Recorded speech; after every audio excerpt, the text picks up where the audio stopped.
அஸ்மத்குருபியோ நம. ஸ்ரீமதே ராமானுஜாய நம. ஆண்டாள் திருவடிகளே சரணம். கரவைகள் பின் சென்று காணம் சேரந்தெண்டம்போம் அறிவொன்றுமில்லாத வாய்க்குலத்து உந்தன்னை பிறவி பெருந்தனை புண்ணியம் யாமுடியோம் குறை ஒன்றுமில்லாத கோவிந்தா உந்தன்னோடு ஒருவேல் நமக்கெங்குளிக் கொழுவழியாது அறியாத பிள்ளைகளும் அன்பினால் உன்றன்றை சிறுபேரேழைத்தனவும் சீரியருளாதே இறைவா நீ தாராய் பறை ஏலோரெம்பாவாய். ఆండాళ్ తిరువడిగలే శరణం. జై శ్రీమన్నారాయణ. శ్రీకృష్ణునకు గోపికల హృదయము తెలియను. వారు అడిగిన ఆభరణములు వస్త్రములు లౌకికమైనవి కావని ఆముష్మిక ఫలములనందుటికే వీరు కోరుచున్నారు అనుకుని అది వారి నోటి వెంట చెప్పించవలనని తలచినారు. మీ అభిప్రాయము ఏమని అడగగా గోపికలు తమ హృదయములను విప్పి చెప్పుచున్నారు. మాకు యోగ్యత ఏమీయూ లేదు, మాది అని చెప్పుకొనుటకు సాధనమేమీయూ లేదు, నీవే సాధనము అని గోపికలు ఈ పాశరములో తెలుపుచున్నారు. మన పూర్వాచార్యులు ఆళ్వారులు అందరూ ఇట్లే సిద్ధ సాధనముకు భగవానునే భగవత్ప్రాప్తికి ఉపాయముగా చెప్పినారు. తాము యోగ్యులము కామనియే చెప్పినారు.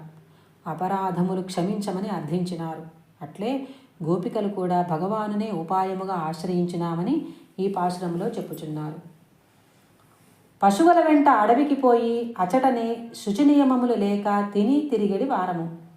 ఏమియూ జ్ఞానము లేని మా గొప్ప వంశమున మాతో సజాతీయుడివై నీవు జన్మించిన పుణ్యమే మాకు పుణ్యము.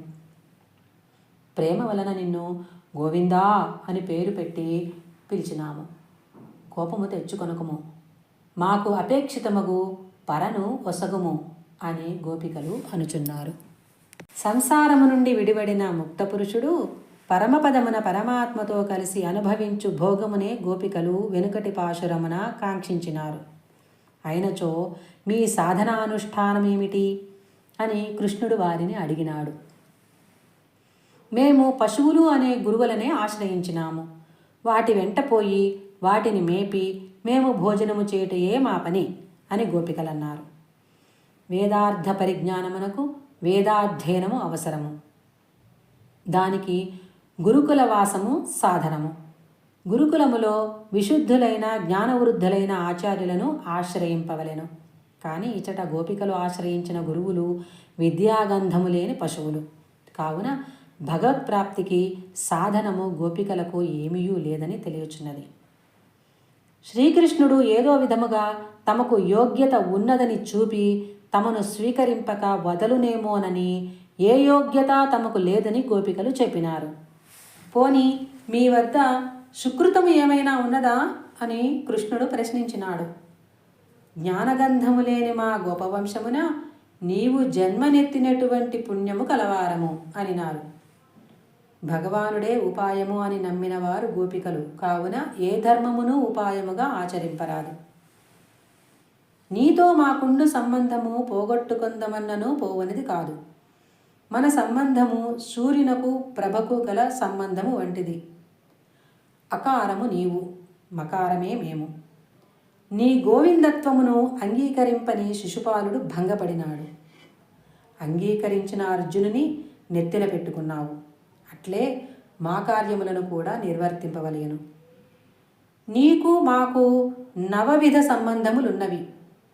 అందుచే నీ సంబంధము విడిచి మేముండు వారము కాము. మేము అజ్ఞులము.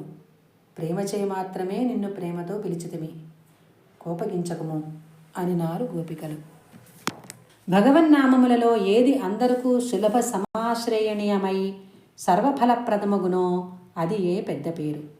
ఏది నియమపూర్వకముగా సేవింపదగి దుర్లభముగా నుండునో అది చిన్న పేరు. నారాయణాష్టాక్షరి 8 అక్షరములతో మంత్రమై వచ్చిన తరువాత అంతకు ముందు ఉన్న చాలా అక్షరములు గల మంత్రములన్నీ చిన్నవైపోయి చిన్నతనముతో వెనుకకు ఒదిగినవి. ఎల్లరూ ఉచ్చరించి సకల ఫలములను పొందగలుగునది కాలనియతి, దేశనియతి, ప్రకారనియతి లేని గోవిందనామము ముందుకు వచ్చినది. ఇప్పుడు ఆ అష్టాక్షరి కూడా చిన్నబోయి వెనుకకు పోయినది. ఆ అష్టాక్షరి అతి రహస్యమైన మూలమంత్రము. చెవిలో చెప్పవలెను, మెల్లగా జపించుకొనవలెను. కానీ గోవిందనామము 3 అక్షరములు, సర్వప్రకాశకము, గట్టిగా చెప్పవచ్చును. ఇట్టి నామము ఉండగా మేము నారాయణ శబ్దమును ఉచ్చరించుట మేము చేసిన పొరపాటు, క్షమించుము అని గోపికలనినారు. శ్రీకృష్ణుడు సరే అనినాడు. నీవు ఇయ్యదలచినచో అడ్డగించువారెవరు? నీవు జ్ఞానశక్త్యాదులచే పరిపూర్ణుడవు కాబట్టి నీవు మా అభిమతమైన పరను ఇచ్చి మా కార్యమును సఫలము చేయవలెను అనినారు గోపికలు. సిద్ధ సాధనమును ఆశ్రయించువారలు చేయవలసిన విధానమంతయు ఈ పాశురమున వివరింపబడినది. ఆండాళ్ తిరువడిగళే శరణం.